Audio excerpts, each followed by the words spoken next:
Grateful that they have accepted the call to help the Board of Managers protect the rule of law and the integrity of elected offices in the state of Texas. As I've said before, the Texas Constitution provides that the Texas Senate is the venue for a full and open trial where both sides can present their arguments and the evidence. Our system relies on the Texas Senate to provide this full and fair trial so that Texans can see and hear the presentations of facts and the defense. And our system relies on the members of the Texas Senate to consider these matters in the form of a jury sitting as a court of impeachment with seriousness and objectivity so that justice can be served for all involved. The facts in this case are overwhelming and conclusive, and I have full confidence in these two esteemed attorneys to present those facts fairly and to help the people of Texas see the seriousness and the magnitude of Mr. Paxton's abuses of power. I'm happy to turn it over to Mr. DeGuerin and Mr. Hardin for statements.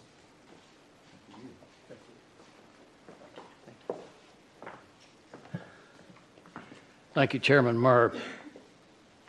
I'm honored to have the responsibility, along with my colleague, Rusty Hardin, to prosecute the 20 articles of impeachment against Attorney General Paxton.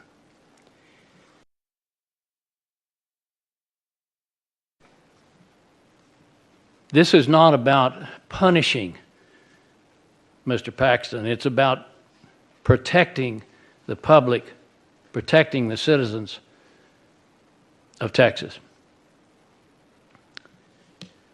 As a lawyer with some 58 years of trial experience, joining my colleague Rusty Hardin with a few less, but not many less years of experience, we bring over 100 years of experience to this task, and we bring it gladly. I've also taught law school at the University of Texas for 25 of my years, and we, Rusty Hardin and I, have learned in all that time that no one wants a crook in the system. You cannot trust the outcome of trials, whether they're civil or criminal, unless there is a full and fair hearing of the accusations. And let me say that the articles of impeachment against General Paxton are just accusations at this point.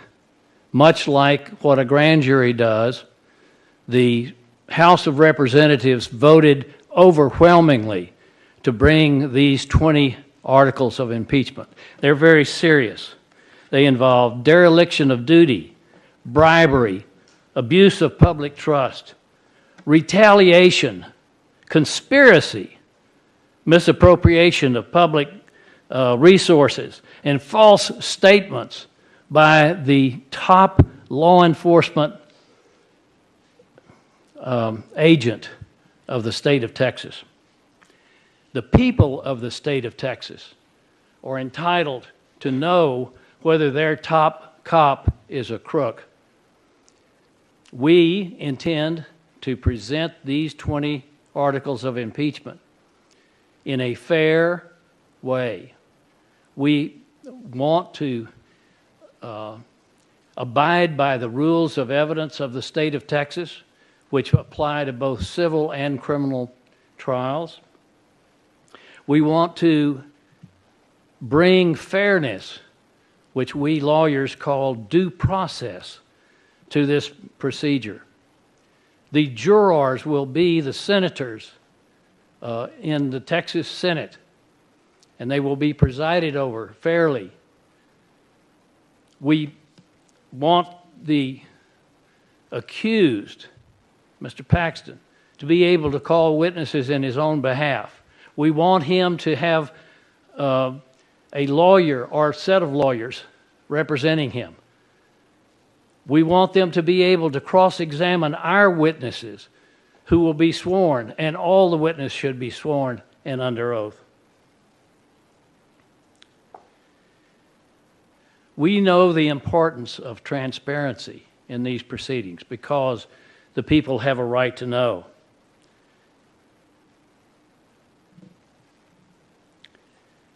Once again, these articles of impeachment are accusations. The accusations have been made. So now let the evidence begin. Rusty. Thank you. Thank you, Dick. I can't pass up the opportunity to talk about the irony of all this. First of all, though, I try to talk Dick out of talking about how many years we've been doing this. That if you want a transparent thing that says you've been doing it maybe longer than you want the world to know, he took care of that.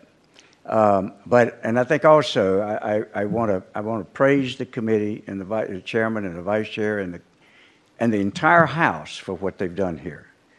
If we had registration in political registration in this state, I probably historically would have been registered as an independent. At different times, I've voted in the Democratic primary. At different times, I've voted in the Republican primary. I, like Dick, have represented Republican officials. I've prosecuted Republican officials. I've prosecuted Democratic officials. I've represented Democratic officials. I think Dick has done the same thing. About one of the differences in our experience together is simply the amount of time we were prosecutors. Dick started out as an assistant DA in Houston and was there a couple of years, and then went into private practice and has had the career I think everybody praises and is aware of. Yeah, I fully recovered from my prosecutorial. I probably never did, because over the years I've done some special prosecutions than others. One of the ironies of me being here today, I was just mentioning to someone, tomorrow I get on a plane to fly to New York for the 29th reunion of the Whitewater investigation, in which I was retained to be the trial lawyer the first year, and then I went back to my practice. It wasn't an impeachment proceeding then, but it was an investigation of President Clinton to see whether he should be referred to a grand jury, the very thing that's happened with these articles of impeachment. And so the irony that I'm standing here today, one day before we're celebrating 29 years in the past of looking at a Democratic president and whether he had abused his office when he was governor. And it brings me to what I really, really want to emphasize today. This is not about a Republican, and it's not about a Democrat. The impeachment process and the vote in the House shows that. I, as a citizen, was dumbfounded that the large number of Republicans voted the way they did. And I salute them for it. And I think the nation ought to salute, because it was an incident in which it said what is right and what is just should rise above party. And that's what happened in the Texas House. And that's the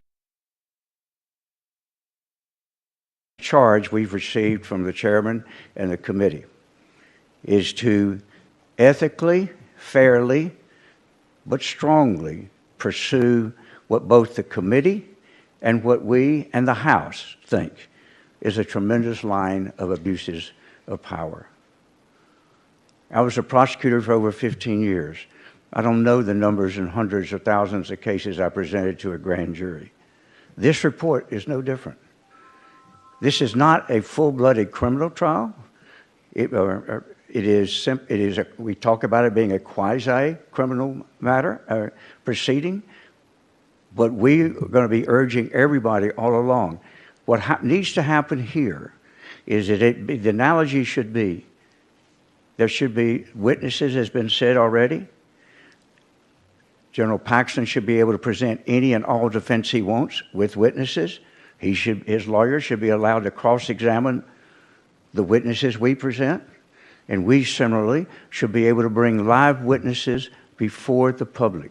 This proceeding needs to be public, and it's owed to the public at large to judge. I have to tell you that after only 1 week of having been contacted, but now officially beginning involved here, I was shocked at the details and facts of the allegations. This is not about a one-time misuse of an office. It's not about a two-time misuse of the office. It's about a pattern of misconduct and use in the office, subjecting to people who don't have a voice to basically threats and fear that if they come forward, they will pay a big price for it.